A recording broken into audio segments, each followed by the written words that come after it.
പിതാവിന്റെയും പുത്രന്റെയും പരിശുദ്ധാത്മാവിന്റെയും നാമത്തിൽ ആമേൻ. അമ്മേ പരിശുദ്ധ അമ്മേ, അമ്മേ പരിശുദ്ധ ദൈവമാതാവേ, കൃപാസനത്തിലൂടെ ഞങ്ങൾക്കും ഞങ്ങളുടെ ദേശത്തിനും അമ്മ മധ്യസ്ഥം തേടി തന്ന എല്ലാ അനുഗ്രഹങ്ങൾക്കും കൃപകൾക്കും ഞങ്ങളിപ്പോൾ ഹൃദയം നിറഞ്ഞ നന്ദി പറയുന്നു.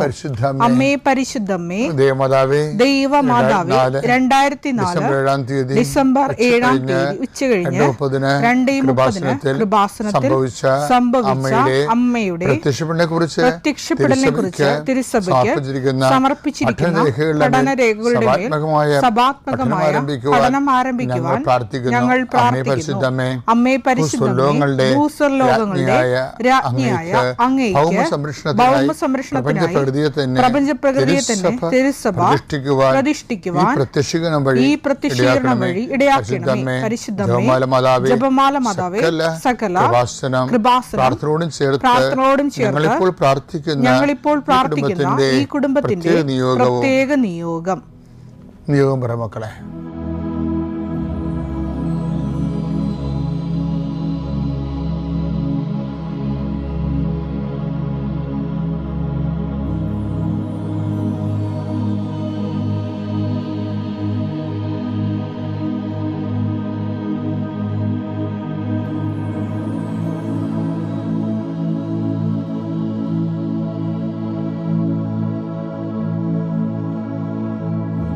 അമ്മയുടെ പ്രത്യക്ഷീകരണത്തിന്റെ ഈ അനുഗ്രഹവേളയിൽ ഞങ്ങൾക്ക് സാധിച്ചു തരുവാൻ കനിയണമേ. ആമേൻ. കർത്താവേ, നിന്റെ ഉന്നതമായ നാമത്തിന് സ്തോത്രം ചെയ്യുന്നു. കർത്താവേ, നിന്റെ വിശുദ്ധ പൗരോഹിത്യത്തെ മഹത്വപ്പെടുത്തണമേ. കർത്താവേ, സഭയിലുള്ള സാന്നിധ്യം ദൃഢമാക്കണമേ. 39 വർഷം ഞാൻ അർപ്പിച്ച കൃപാന്റെ യുഗതിയാൽ കൃപാസ്ഥാന ജീവനോടെ പ്രത്യക്ഷപ്പെട്ട മാതാവിന്റെ മാധ്യസ്ഥയിൽ അസാറിൽ നടന്ന 10,000 ആരാധന ശക്തിയാൽ എൻ്റെ മക്കളെ, നിങ്ങൾ ആശീർവാദത്തിൽ ആലംബിച്ചുകൊണ്ട് നിങ്ങൾക്ക് പഠിക്കാൻ അത്രയും പഠിക്കുക. ബാക്കി കൃപാസന മാതാവ് നിങ്ങളുടെ വീട്ടിൽ വരും. നിങ്ങളുടെ എല്ലാ പോരായ്മകളെ അമ്മ പരിഹരിക്കുന്ന എത്രയോ സാക്ഷ്യങ്ങൾ നമുക്കുണ്ട്. കർത്താവെ, ജീവിതമാർഗം മുട്ടിപ്പോയവരുണ്ട്, വീട് സ്ഥലവും ഇല്ലാത്തവരുണ്ട്, വിവാഹം ഒത്തുവരാത്തവരുണ്ട്, മക്കൾ ദുർനടപ്പിൽ പോയിട്ട് വേദനിക്കുന്നവരുണ്ട്. എല്ലാ മേഖലകളിലും എന്തെല്ലാം വേദന നീ അനുഭവിക്കുന്നുണ്ടോ അവിടെ എല്ലാം ഈ ദിവസം കർത്താവ് നിന്നെ ആശീർവദിക്കട്ടെ. നീ കണ്ടുമുട്ടുന്ന വ്യക്തികളെ കർത്താവ് ആശീർവദിക്കട്ടെ. നീ ഒപ്പിടുന്ന രേഖകളെ കർത്താവ് ആശീർവദിക്കട്ടെ.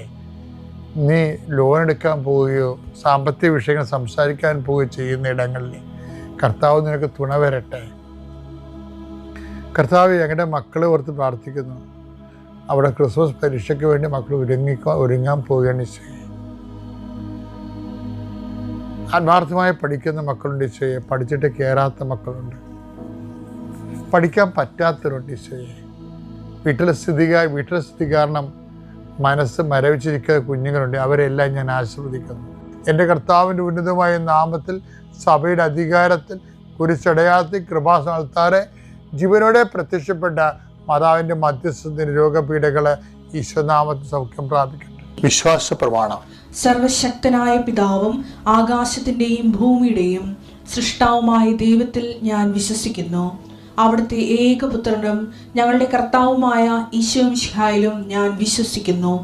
ഈ പുത്രൻ പരിശുദ്ധാത്മാവിനാൽ ഗർഭസ്ഥനായി കന്യകാമറിയത്തിൽ നിന്ന് പിറന്ന് പൊന്തിയോസ് പീലാത്തോസിന്റെ കാലത്ത് പീഡകൾ സഹിച്ച് കുരിശിൽ തറയ്ക്കപ്പെട്ട് മരിച്ച് അടക്കപ്പെട്ട് പാതാളങ്ങളിൽ ഇറങ്ങി മരിച്ചവരുടെ ഇടയിൽ നിന്ന് 3-ാം നാൾ ഉയർത്ത് സ്വർഗത്തിലേക്ക് എഴുന്നള്ളി സർവശക്തിയുള്ള പിതാവായ ദൈവത്തിന്റെ വലതുഭാഗത്തിരിക്കുന്നു. അവിടെ നിന്ന് ജീവിക്കുന്നവരെയും മരിച്ചവരെയും വിധിക്കുവാൻ വരുമെന്നും ഞാൻ വിശ്വസിക്കുന്നു. പരിശുദ്ധാത്മാവിലും ഞാൻ വിശ്വസിക്കുന്നു. വിശുദ്ധ കത്തോലിക്കാ സഭയിലും പുണ്യവാന്മാരുടെ ഐക്യത്തിലും പാപങ്ങളുടെ മോചനത്തിലും ശരീരത്തിന്റെ ഉയർപ്പിലും നിത്യമായ ജീവിതത്തിലും ഞാൻ വിശ്വസിക്കുന്നു. ആമേൻ. സ്വർഗ്ഗസ്ഥനായ ഞങ്ങളുടെ പിതാവേ, അങ്ങയുടെ നാമം പൂജിതമാകണമേ. അങ്ങയുടെ രാജ്യം വരണമേ. അങ്ങയുടെ തിരുമനസ് സ്വർഗത്തിലെ പോലെ ഭൂമിയിലും ആകണമേ. അന്നു വേണ്ടുന്ന ആഹാരം ഇന്ന് ഞങ്ങൾക്ക് തരണമേ. ഞങ്ങളോട് തെറ്റ് ചെയ്യുന്നവരോട് ഞങ്ങൾ ക്ഷമിക്കുന്നത് പോലെ ഞങ്ങളുടെ തെറ്റുകൾ ഞങ്ങളോടും ക്ഷമിക്കണമേ. ഞങ്ങളെ പ്രലോഭനത്തിൽ ഉൾപ്പെടുത്തരുതേ, തിന്മയിൽ ഞങ്ങൾ രക്ഷിക്കണമേ. ആമേൻ. നന്മ തെളിഞ്ഞു മറിയമേ, സ്വസ്തി.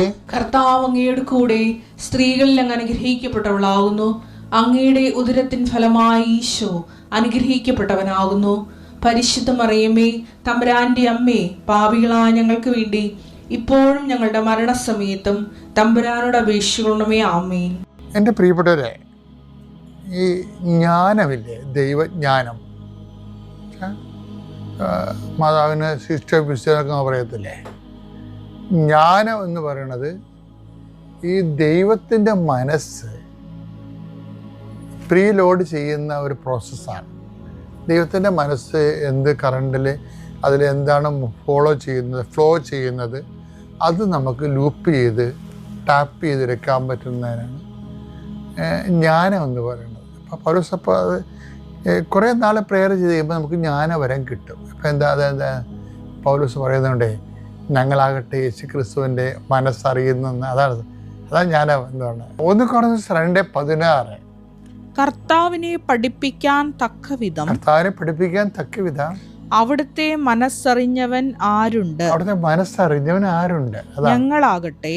ഞങ്ങളാകട്ടെ ക്രിസ്തുവിന്റെ മനസ്സറിയുന്നു. ഇതിനാണ് ജ്ഞാനം എന്ന് പറയുന്നത്. അല്ലാതെ നമ്മളെ അനുഭവജ്ഞാനമല്ല.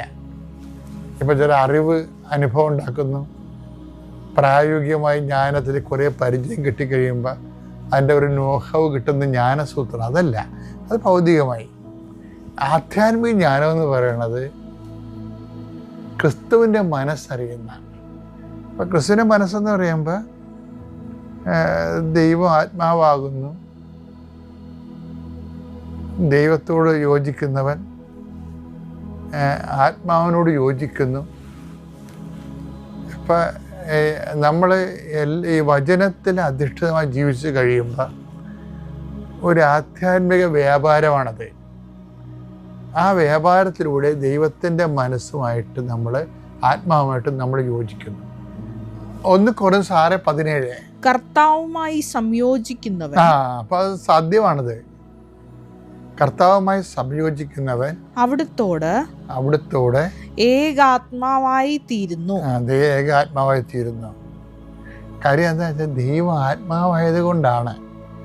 അപ്പം അതിൻ്റെ വിഷയത്തിൽ അപ്പം നിങ്ങളവർക്ക് അത് ഏകാത്മാവായി തീരണമെങ്കിൽ ഓക്സിജൻ വലിച്ചു വിടണമെന്ന് ചോദിക്കും. ചില ആൾക്കാർ യോഗ എടുത്തിട്ട് വലിച്ചു കയറ്റിയിട്ട് കർത്താവ് അകത്ത് കയറിയിരിക്കണം എന്ന് പറഞ്ഞത്, കർത്താവ് പുറത്ത് പോകണമെന്ന് പറഞ്ഞ കാർബൺ ഡൈ ഓക്സൈഡ് പുറത്ത്. അതേ അഭ്യാസം, അങ്ങനെ എന്തുമാത്രം തലമുറകൾ പറ്റിക്കപ്പെട്ട് ശരിക്കാം. അതല്ല സംഭവം. യോഹന്നാൻ 4:24 ദൈവം ആത്മാവാണ്. ഓക്കെ. ഇനി ഈ ആത്മാവ് നമ്മുടെ ആത്മാവുമായി ചേർന്നിട്ട് മധ്യസ്ഥം വഹിക്കുന്നതിനെ കുറിച്ച് പൗലോസ് അപ്പോസ്തലൻ പറയുന്നുണ്ട്. റോമ 8:27 ഹൃദയങ്ങൾ പരിശോധിക്കുന്നവൻ ആത്മാവിന്റെ ഇംഗിതം ഗ്രഹിക്കുന്നു. എന്തെന്നാൽ ആത്മാവ് ദൈവഹിതമനുസരിച്ചാണ് വിശുദ്ധർക്ക് വേണ്ടി മധ്യസ്ഥം വഹിക്കുന്നത്. ആത്മാവ് ദൈവഹിതം അനുസരിച്ചാണ് നമുക്ക് വേണ്ടി മധ്യസ്ഥം വഹിക്കുന്നത്. ഇനി രസം എന്ന് പറഞ്ഞാൽ ഇങ്ങനെ ദേഹിത അനുസരിച്ച് നമ്മൾ ഓട്ടോമാറ്റിക്കായിട്ട് നയിക്കപ്പെടുന്നില്ലേ, അതിനെക്കുറിച്ച് പൗലോസ് അപ്പോസ്തലൻ പറയുന്നുണ്ട്. 8:14 എടുത്ത് റോമ. ദൈവാത്മാവിനാൽ നയിക്കപ്പെടുന്നവര് ദൈവത്തിന്റെ പുത്രന്മാരാണ്, മക്കളാണ്. അപ്പം ദൈവാത്മാവ് നയിക്കപ്പെടുന്ന വെച്ച് കഴിഞ്ഞാൽ ആത്മാവ് നേരത്തെ നമ്മൾ കണ്ട് ദൈവഹിതം അനുസരിച്ചാണ് ദൈവത്തിൻ്റെ ഇംഗിതം മനസ്സിലാക്കി മധ്യസ്ഥം വഹിക്കുന്നത്.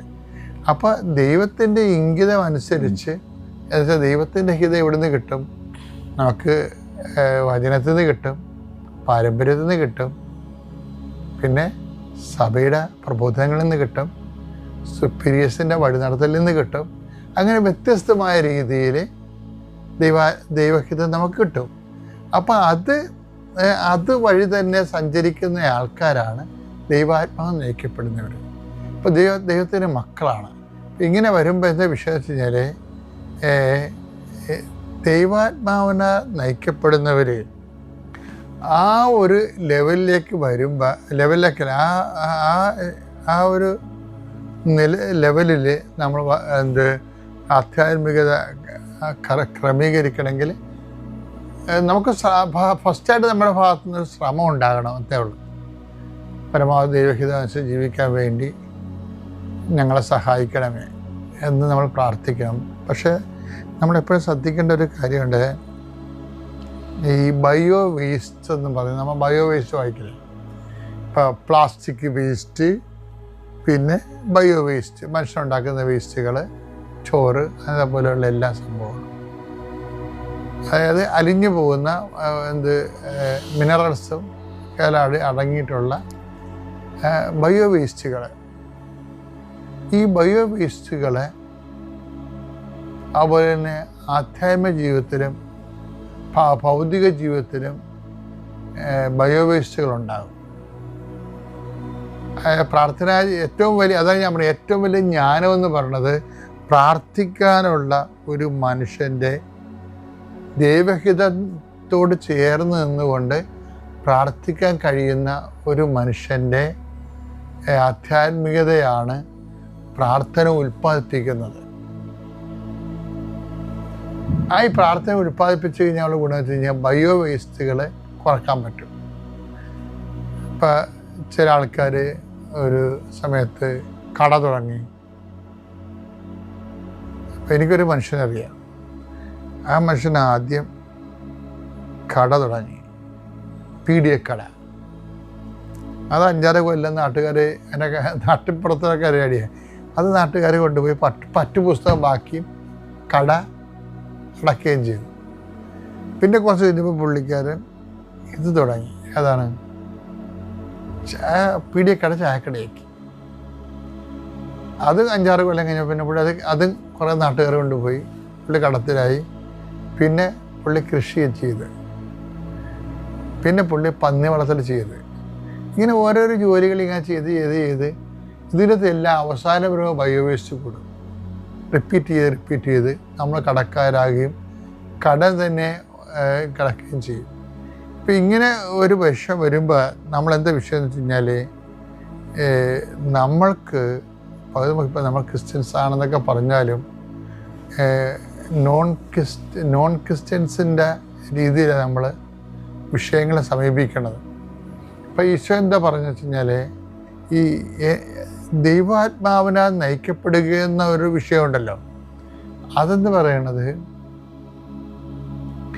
നമ്മൾ ഇപ്പോൾ നീ നടക്കേണ്ട വഴി നിൻ്റെ മുഖത്ത് നോക്കി നീ ഉപദേശിക്കുന്നില്ലേ, വരാനിരിക്കുന്ന കാര്യങ്ങൾ അവൻ നിന്നോട് പറയും. ഇതെല്ലാം ഒരുമിച്ച് വായിക്കേണ്ട സംഭവമാണ്. സങ്കീർത്തനം 32:8. ഞാൻ നിന്നെ ഉപദേശിക്കാം, നീ നടക്കേണ്ട വഴി കാണിച്ചു തരാം, ഞാൻ നിന്റെ മേൽ ദൃഷ്ടി ഉറപ്പിച്ച് നിന്നെ ഉപദേശിക്കാം. അപ്പൊ ഉപദേശിക്കാന്ന് കർത്താവ് പറഞ്ഞപ്പോ നമ്മളെന്താ പറയണത്? എനിക്ക് നിന്റെ ഉപദേശമൊന്നും വേണ്ട, എൻ്റെ ഉപദേശം നീ കേട്ടാൽ മതി എന്നാണ് പ്രാർത്ഥനയിൽ പറയണത്. നമ്മള് ഈ പ്രാർത്ഥനയിൽ നമ്മൾ ഓരോ കാര്യം ദൈവത്തിന് വെക്കത്തില്ലേ? കാര്യം ദൈവം നേരത്തെ പറഞ്ഞിട്ടുണ്ട്, ഞാൻ നിൻ്റെ മുഖത്ത് നോക്കിയിട്ട് നീ നടക്കേണ്ട വഴി ഞാൻ പറഞ്ഞു തരാം, എൻ്റെ മക്കളെ എവിടെ പഠിപ്പിക്കണം, നീ എന്ത് ചെയ്ത് ജീവിതം പോറ്റണമെന്നുള്ളത് ഞാൻ പറഞ്ഞു തരാം. അപ്പം നമ്മളെന്താ പറയണത്? എനിക്ക് വലിയ ഉപദേശം കേൾക്കണ്ട, എൻ്റെ ആൻറ്റിയുടെ മോള് കാനഡയിൽ പോയി, എനിക്ക് അവിടെ പോയാൽ മതി എന്നാ പറയണത്. അപ്പം എൻ്റെ ഉപദേശം നീ കേട്ടാൽ മതി എന്നാ പറയണത്. ഇത് അങ്ങനെ ഒരു ജഡിക ലോകമുണ്ട് ശരിക്കും. ഇവർ ബയോ വേസ്റ്റ് ഉണ്ടാക്കും. അവർ കുറച്ച് കഴിഞ്ഞാൽ നിലയം പിടിച്ച് വരും. കാനഡ അവർ ഏജൻറ്റ് 4 ലക്ഷം പറ്റിച്ചുകൊണ്ട് പോയെന്നൊക്കെ പറഞ്ഞിട്ട് വരും. അതാണ് ബയോ വേസ്റ്റ് എന്ന് പറയണത്. അവിടെ ചെന്ന് പറഞ്ഞു, അയ്യോ വിസ പുതുക്കി കിട്ടണില്ലെന്ന് പറയും. പഠിച്ചു കഴിഞ്ഞപ്പോൾ പിന്നെ അവർ വിസ പുതുക്കത്തില്ല, നാട്ടിൽ വന്ന് പെട്ടിക്കട തുടങ്ങേണ്ടി വരും. അതാണ് ബയോ വേസ്റ്റ് എന്ന് പറയുന്നത്. പക്ഷേ ഇത് ആദ്യമേ തന്നെ പ്രാർത്ഥനാ ജീവിതത്തിന് ഈ നമ്മളിങ്ങനെ കുറേ പ്രോജക്റ്റുകൾ ഉണ്ടാക്കിയതിന് ശേഷം അത് മൂവ് ചെയ്യാൻ വേണ്ടിയാണ് ദൈവത്തോട് പറയണതേ. മറിച്ച് നമ്മൾ ആദ്യമേ തന്നെ പ്രെയർ ചെയ്ത് പോകുമ്പോൾ നീ നടക്കേണ്ട വഴി, ഇപ്പോൾ ഉടമ്പടി സാക്ഷ്യങ്ങൾ കേട്ടാൽ മതിയാവും. ഓരോ മനുഷ്യനെ ദൈവം എങ്ങനെ എത്ര സുന്ദരമായ രീതിയിലാണ് ഗൈഡ് ചെയ്യണമെന്നുള്ളത്, എത്ര സുന്ദരമായ രീതിയിലാണ് ഗൈഡ് ചെയ്യണത്. ഇപ്പം കഴിഞ്ഞ ദിവസം ഒരു സാക്ഷി ഞാൻ കേട്ടതേ, അവർ ഇവരാണ് എന്താണ് ഫിസിയോതെറാപ്പിസ്റ്റാണ്. അവർ 3 ഏജന്റുമാർക്ക് പൈസ കൊടുത്ത് 1 കൊല്ലം കാത്തിരുന്ന് വേസ്റ്റായി. അതാണ് ബയോവേസ് എന്ന് പറയുന്നത്. ആത്മീയമായ ഭാഷ ബയോവേസ്. അതാണ് കാശ് പോയില്ലേ, ആ ദിവസം മുഴുവൻ, ആ 1 വർഷം മുഴുവൻ പോയി. അതാണ് ബയോവേസ്റ്റ്. അപ്പോൾ ഇവരെന്നെ ഉടമ്പെടുത്ത ആൾ തന്നെയാണ്. പക്ഷെ ഇവർ പറയണത്, ഞാൻ ഒരു സാക്ഷ്യം കേട്ടപ്പോഴേക്കും മനസ്സിലായി ഞാൻ എന്തെല്ലാം കാര്യങ്ങൾ, ഞാൻ വേറെ എന്തെല്ലാം കണ്ടന്റുകൾ ഞാൻ കണ്ട് സമയം കളയണം. അപ്പോൾ സാക്ഷ്യം കേട്ടപ്പോഴേക്കും മനസ്സിലായത് ഉടമ്പടി എങ്ങനെ ജീവിക്കേണ്ടതെന്ന്. പിന്നെ ഞാൻ സാക്ഷ്യങ്ങൾ മാത്രമേ കേൾക്കത്തുള്ളൂ. അപ്പോഴെനിക്ക് ഉടമ്പടി എങ്ങനെ ജീവിക്കേണ്ടത് മനസ്സിലായി. അപ്പോൾ എന്ത് ചെയ്യുന്നറിയാമോ, കർത്താവ് എനിക്ക് ഏജൻസികൾ മാറ്റി നിർത്തിക്കൊണ്ട് തന്നെ മാറ്റിയിട്ട് ഡയറക്റ്റ് എനിക്ക് ഫിസിയോതെറാപ്പിസ്റ്റിന് ആവശ്യമുള്ള ഹോസ്പിറ്റലുമായിട്ട് എന്നെ കണക്ട് ചെയ്യുന്നത്. അപ്പോൾ അതാണ് സംഭവം. 1 കൊല്ലം വേസ്റ്റ് ചെയ്തതാണ്. അതാണ് ബയോവേസ്റ്റ് എന്ന് പറഞ്ഞത്. 1 കൊല്ലം വേസ്റ്റായി. കർത്താവ് എന്നിട്ട് അവൾ പറഞ്ഞ് അപ്പം തന്നെ അവളെ പാക്ക് ചെയ്ത്. അത് സത്യസന്ധമായ, അവളെ ഉടമ്പടി എടുക്കാഞ്ഞിട്ടല്ല, ഉടമ്പടി ഉഴപ്പി ജീവിച്ചിട്ടാണ് ആ 1 കൊല്ലം അങ്ങനെ പോയത്. ഉടമ്പടി എടുക്കുന്നതിലല്ല, ഉഴപ്പാതിരിക്കുന്നതിലാണ് അതിൻ്റെ ബലമിരിക്കണത്. എപ്പോഴും നമ്മൾ ശ്രദ്ധിക്കണം. അതായത് നമുക്കുള്ള ഓഫറാണത്. എന്താണ്? ഞാൻ നിൻ്റെ മുഖത്ത് നോക്കി നിന്നെ ഉപദേശിക്കാം. പിന്നെ എന്താണ്? നടക്കേണ്ട വഴി ഞാൻ നിനക്ക് പറഞ്ഞു തരാം, വരാനിരിക്കുന്ന കാര്യം നിനക്ക് പറഞ്ഞു തരാം. അതൊക്കെ എല്ലാം പറഞ്ഞ് ഇപ്പം ദൈവത്തിന് ഈ ഓഫർ, നമ്മൾ ചെരുപ്പ് മേടിക്കാൻ വരെ ഓഫർ നോക്കും. നമുക്ക് അടുത്ത ദിവസം അത് കാണാം. ദൈവത്തിൻ്റെ ഒരു വലിയ അനുഭവം. മാതാവ് സംസാരിച്ച് നിനക്ക് കുഴപ്പമില്ലെന്ന് പറഞ്ഞാൽ 7ാമത് എന്നെ ഓപ്പറേഷൻ ചെയ്യാൻ ഒരുക്കിയിരുത്തി എന്നെ 4ാമത് തന്നെ ഓപ്പറേഷൻ ചെയ്തത്. അതൊരു വലിയൊരു അനുഭവം എൻ്റെ ജീവിതത്തിൽ. അത് കഴിഞ്ഞ് ചുരുക്കി പറഞ്ഞാൽ എൻ്റെ വീട് വിൽക്കാനെല്ലാം റെഡിയായി. ഞാൻ 2ാമത്തെ നിയോഗം കടഭാരം തീർക്കുന്നതിനാൽ വീടിൻ്റെ പണിയൊന്ന് തീർക്കണമെന്ന് എഴുതി വെച്ചിട്ടുണ്ടായിരുന്നു. കംപ്ലീറ്റ് തീർന്നു. അത് താഴത്തെ നില കംപ്ലീറ്റ് തീർത്ത് തന്നു. വീട് വിൽക്കാനെല്ലാം റെഡിയായി. വീട് ശരിക്കും പറഞ്ഞാൽ വീട് വിറ്റു. മാതാവ് ഇതിൻ്റെ ഒരു അനുഗ്രഹത്താൽ വീട് വിറ്റു. 3 മാസമായി. 4ാമത്തെ മാസം എഗ്രിമെൻ്റ് എല്ലാം എഴുതി 4ാമത്തെ മാസമായപ്പം കർത്താവ് പറയുകയാണ്, മാതാവ് തന്നെ ഉൽപ്പത്തി 28-ൻ്റെ 10 വന്നെന്നോട് സംസാരിക്കുകയാണ്. അപ്പോഴും ഞാൻ ചിന്തിച്ച്, ദൈവമേ ഇതെന്തോ ഇങ്ങനെ. ഞാൻ മോനോടെല്ലാം ദർശനങ്ങളെല്ലാം മോനോട് മാത്രം പറയും, എന്നിട്ട് അടുക്കള കയറത്തുള്ളൂ. അപ്പം മോനോട് ഞാൻ പറഞ്ഞേടാ ഇത് വിൽക്കാൻ പറ്റത്തില്ല, ഇനി എന്നെ ചെയ്യുക, ആ ടീച്ചറിന് ഇത് വാങ്ങിക്കാൻ പറ്റത്തില്ലല്ലോ എന്ന് പറഞ്ഞപ്പോൾ മോനത് കേട്ടെങ്കിലും എനിക്കും വിശ്വാസമില്ലായിരുന്നു ഇത് വിൽക്കാൻ പറ്റത്തില്ല എന്ന്. വെച്ചാൽ ഈ വീട് വിറ്റാലേ കടം തീരത്തുള്ളൂ, പിന്നെ എങ്ങനെ വിൽക്കാതിരുന്നാലെന്ന് ഓർത്ത് ഞാനും ഒത്തിരി മനസ്സിൽ ഇങ്ങനെ ഭാരപ്പെട്ടു. അപ്പം ദൈവത്തിൻ്റെ ഇഷ്ടം പോലെ നടക്കട്ടെ എന്നുള്ള ഒരു ഇതായിരുന്നു. ഞങ്ങളുടെ ദേശത്തും എല്ലാവർക്കും അറിയാം, ഒരു ദിവസം 5 പേരൊക്കെ വീട് വന്ന് നോക്കുകയും. അപ്പോഴെല്ലാം ഞാൻ ദൈവത്തോട് പറയും, ദൈവമേ ഈ ദേശത്ത് മാനിക്കാവുന്ന വാഗ്ദത്തം ചെയ്തിട്ടുണ്ടല്ലോ. കർത്താവ് പറഞ്ഞ വാഗ്ദത്തത്തിന്, കർത്താവ് പറയുന്ന വാക്കിന് ഒരു മാറ്റവുമില്ല. അത് തീർച്ചയായിട്ടും ദൈവം അങ്ങനെ തന്നെ ചെയ്തു. ആ വീട് വിറ്റിട്ട് വിൽപ്പിക്കാതെ 30 ലക്ഷം രൂപയ്ക്ക് വിറ്റു. 4ാമത്തെ മാസം പറഞ്ഞതുപോലെ തന്നെ ആ വീട് അവർക്ക് വാങ്ങിക്കാൻ പറ്റിയില്ല. ആ ദേശത്തിൻ്റെ നടുവിൽ ഇപ്പം മനോഹരമായൊരു ഭവനം തീർത്തു തന്ന് അതിൻ്റെ മകളിൽ 2 നില പണിതു. മോൻ്റെ വിവാഹം അവിടെ വെച്ച് നടന്നു. അതൊക്കെ ഒരു അത്ഭുതമെന്ന് പറഞ്ഞാൽ മാത്രം മതി. ദൈവം എങ്ങനെ ചെയ്തു.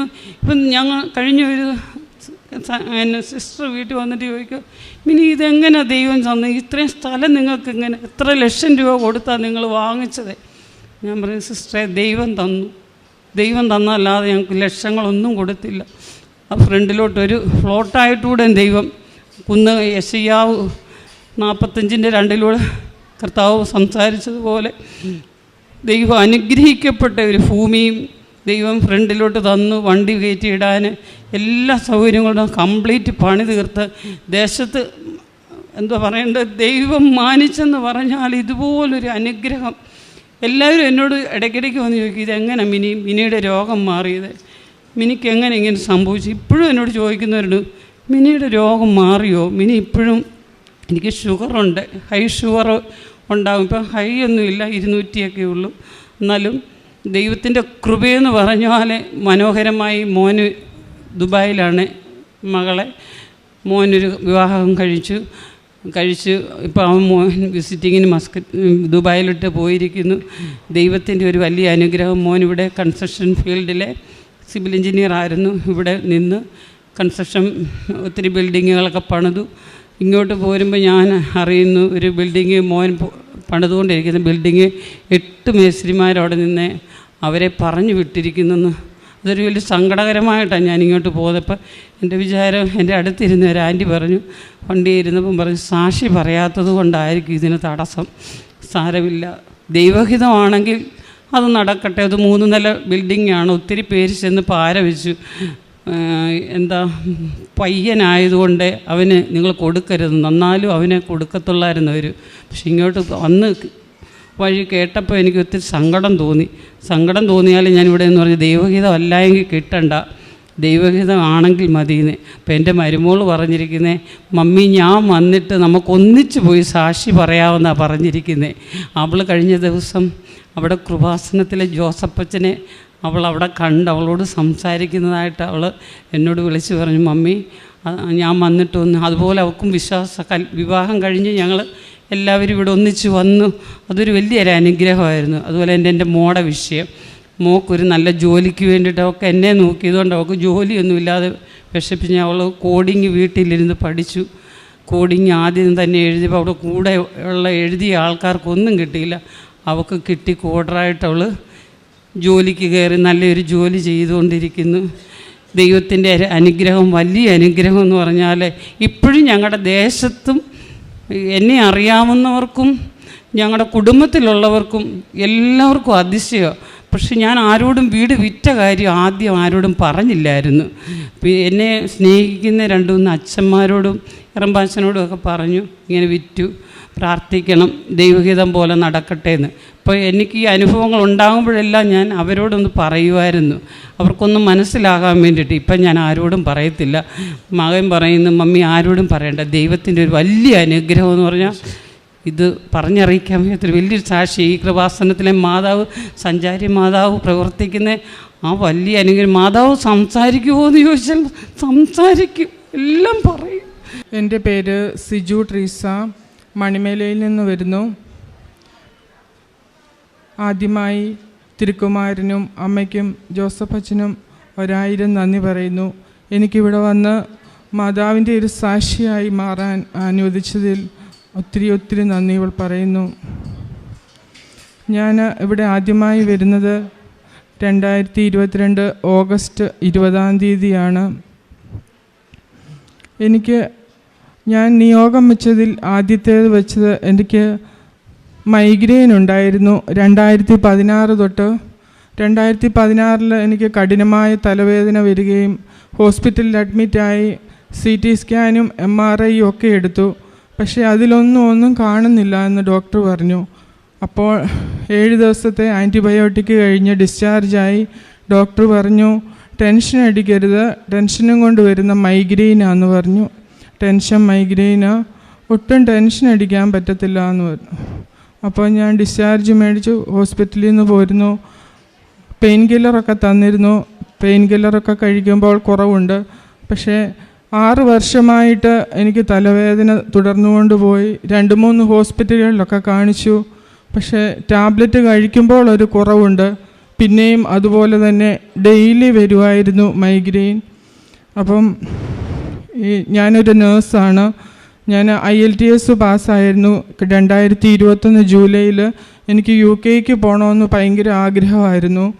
അപ്പോൾ കഴിഞ്ഞ ഡിസംബറിൽ എൻ്റെ ഇൻ്റർവ്യൂവും ഓഫർ ലെറ്ററും എല്ലാം വന്നതിന് ശേഷം എനിക്ക് പെട്ടെന്ന് നെഞ്ചുവേദനയും പാൽപിറ്റേഷനൊക്കെ വന്നു. അപ്പം എനിക്ക് പെട്ടെന്ന് ഞാൻ ഹോസ്പിറ്റലിൽ പോയി. എന്നെ ഹസ്ബൻഡ് ഹോസ്പിറ്റലിൽ കൊണ്ടുപോയി ECG ഒക്കെ എടുത്തു. പക്ഷേ അതെല്ലാം നോർമലായിരുന്നു.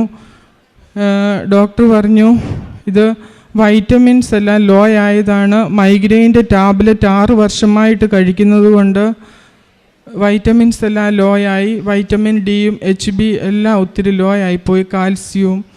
അങ്ങനെ എനിക്ക് UK പോകാനുള്ള എൻ്റെ ആ ചാൻസ് നഷ്ടപ്പെട്ടായിരുന്നു. ഞാൻ UK IELTS പാസ്സായപ്പോൾ മുതൽ ഞാൻ മാതാവിനോട് പ്രാർത്ഥിക്കുമായിരുന്നു, മാതാവേ, എൻ്റെ ഈ തലവേദന പൂർണ്ണമായി എടുത്തു മാറ്റിയതിന് ശേഷമേ എന്നെ UK വിടാവുള്ളൂ. കാരണം ഈ ടാബ്ലറ്റ് കഴിച്ചാൽ എനിക്ക് രാത്രിയിലും പകലും എല്ലാം ഉറക്കം വരുമായിരുന്നു. കാരണം എനിക്ക് നൈറ്റ് ഡ്യൂട്ടി ഒന്നും ചെയ്യാൻ പറ്റത്തില്ലല്ലോ. മാതാവേ, എൻ്റെ ഈ തലവേദന പൂർണ്ണമായി മാറ്റണേ എന്ന് പ്രാർത്ഥിച്ചു. അപ്പം എനിക്ക് ഡിസംബർ മാസം എനിക്ക് ഈ വൈറ്റമിൻസൊക്കെ ലോ ആയ സമയത്ത് അവിടെ ചെന്നപ്പോൾ ഡോക്ടർ പറഞ്ഞു, ഈ മൈഗ്രെയിൻ ടാബ്ലറ്റിൻ്റെ സൈഡ് എഫക്റ്റാണ് ഇങ്ങനെ വന്നത്. അപ്പം ഒരു 8 മാസത്തെ ടാബ്ലറ്റ് കഴിക്കണം, ഈ ടാബ്ലറ്റ് വാഷ് ഔട്ട് ചെയ്യാൻ. അങ്ങനെ 8 മാസം പിന്നെയും ഞാൻ ടാബ്ലറ്റ് എടുത്തു. 8 മാസം കഴിഞ്ഞു, ടാബ്ലറ്റ് നിർത്തി. പിറ്റേ ദിവസം മുതൽ എനിക്ക് പിന്നെയും തലവേദന തുടങ്ങി. അപ്പോൾ ഹസ്ബൻഡ് വന്ന് നമുക്കൊന്നുകൂടെ ഹോസ്പിറ്റലിൽ പോകാം. ഞാൻ പറഞ്ഞു, ഞാൻ വരുന്നില്ല ഇനി ഹോസ്പിറ്റലിൽ.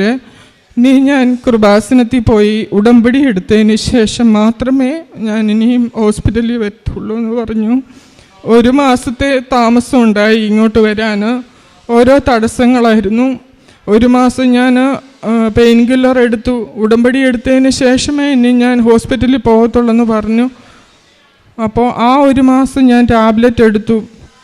പിന്നെ ഓഗസ്റ്റ് 20 ഇവിടെ വന്ന് ഉടമ്പടി എടുത്തു. ആദ്യത്തെ നിയോഗം തന്നെ ഞാൻ എൻ്റെ തലവേദന മാറാൻ വേണ്ടിയാണ് എഴുതിയത്. അപ്പം ഒരാഴ്ച ഞാൻ ഉടമ്പടി പ്രാർത്ഥനയും പ്രത്യക്ഷീകരണ പ്രാർത്ഥനയെല്ലാം കൃത്യമായി ചൊല്ലി വൈകുന്നേരത്തെ ഉടമ്പടി പുതുക്കൽ, മരിയൻ ഉടമ്പടി പുതുക്കൽ, ഞാൻ എൻ്റെ തലയിൽ നെറ്റിയിൽ കുരിശ് വരച്ച് ഞാൻ ഉടമ്പടി പുതുക്കൽ എൻ്റെ കുടുംബാംഗങ്ങൾക്കെല്ലാം അങ്ങനെ തന്നെ ഞാൻ ചെയ്തിരുന്നു. ഒരാഴ്ച ഞാൻ ഇതെല്ലാം തുടർന്നതിന് ശേഷം എൻ്റെ തലവേദന കുറയാൻ തുടങ്ങി. എൻ്റെ തലവേദന ഒരു ടൈപ്പ് തലവേദന വന്നാൽ എൻ്റെ ചെവിക്കും ഈ പെടലിക്കും എല്ലാം നീർക്കെട്ട് വരുമായിരുന്നു. അങ്ങനെയൊരു ഇതായിരുന്നു, ഭയങ്കര ബുദ്ധിമുട്ടായിരുന്നു. അപ്പം ഉടമ്പടി എടുത്ത് ഒരാഴ്ച കഴിഞ്ഞതിന് ശേഷം എൻ്റെ തലവേദന പൂർണ്ണമായി മാറി. 3 മാസമായി ഇതുവരെ ഞാൻ ഹോസ്പിറ്റലിൽ മരുന്നിന് പോയിട്ടില്ല. അങ്ങനെ മാതാവ് തിരുക്കുമാരനും വഴി എനിക്ക് തന്ന ഈ വലിയ അനുഗ്രഹത്തിന് നന്ദി പറയുന്നു. പിന്നെ എൻ്റെ മോന് 3 വർഷം മുന്നേ ഒന്ന് വീണായിരുന്നു. അവന് വീണ കാര്യം ഞങ്ങളോട് പറഞ്ഞില്ല. അവന് ഒത്തി നടക്കുന്ന കണ്ടുകൊണ്ട് ഞങ്ങൾ ഒത്തിരി ചോദിച്ചപ്പോൾ പറഞ്ഞ ഇങ്ങനെ വീണായിരുന്നെന്ന്. അപ്പം ഞങ്ങൾ തിരുമിക്കാനൊക്കെ കൊണ്ടുപോയി, എന്നിട്ട് ശരിയായില്ല. പിന്നെ കോട്ടയത്തൊരു ഹോസ്പിറ്റലിൽ കൊണ്ടുപോയി. അവിടെ ചെന്നപ്പം ഡോക്ടർ പറഞ്ഞു MRI സ്കാൻ ചെയ്യണമെന്ന്. അപ്പം സ്കാൻ ചെയ്തതിനകത്ത് റൈറ്റ് നീ മെനിസ്കസ് ഇഞ്ചുറിയാന്ന് പറഞ്ഞു. അത് ആർത്രോസ്കോപ്പി ചെയ്യണം. അത് ഒരു 6 ക്ലിപ്പിട്ട് ചെയ്യുന്ന ഒരു സർജറിയാണ്. അന്നേരം അവൻ 10th പഠിക്കുന്നത്. 1 മാസത്തെ റെസ്റ്റ് വേണമെന്ന് പറഞ്ഞു. അപ്പോൾ ഞങ്ങൾ ഈ വർഷം ചെയ്യുന്നില്ലെന്ന് വെച്ചു. അവനെ കളിക്കാനൊന്നും വിടത്തില്ല, അവന് മുട്ടുകുത്താൻ പറ്റത്തില്ല. അങ്ങനെ നല്ല വേദനയായിരുന്നു. നീ ക്യാപ്പ് ഇട്ടുകൊണ്ട് മാത്രമേ അവൻ നടക്കത്തുള്ളായിരുന്നു.